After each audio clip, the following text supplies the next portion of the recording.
Des tirs qui claquent comme des craquements d'os. Des têtes sous serviette comme des trompes. Alouette. Cérémonie rituelle et ésotérique ou pratique magique et inavouable. Que se passe-t-il sous ces serviettes ?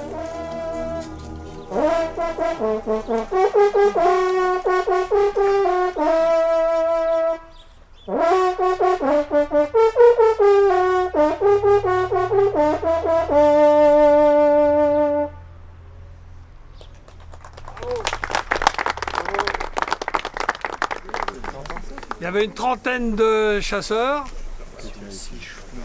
et 6 alouettes.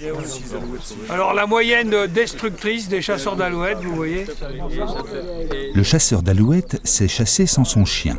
Il chasse pour rien, ou si peu, pour la mémoire. La mémoire de la chasse aux alouettes du père, qui lui-même se référait à son père qui... Enfin, tout cela a fait s'enraciner la petite bête dans notre mémoire collective. Il me reste le miroir et une expression, le miroir aux alouettes. C'est la chasse de l'enfant et du vieillard. Est-ce la chasse du naïf et du crédule ?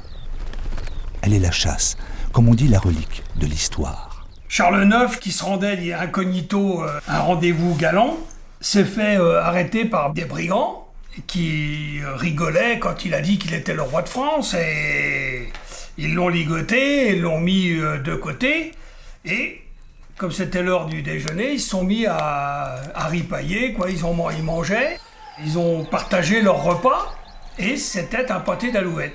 Le roi, appréciant tellement ce pâté, a donné une autorisation de capturer les alouettes dans l'arrondissement de Pithiviers.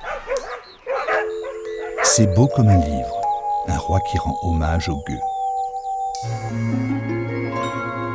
Je vous raconterai aussi qu'il les a rencontrés, perdu qu'il était, sur le chemin de Nivelles, où il allait retrouver la belle Marie Touchet, sa maîtresse.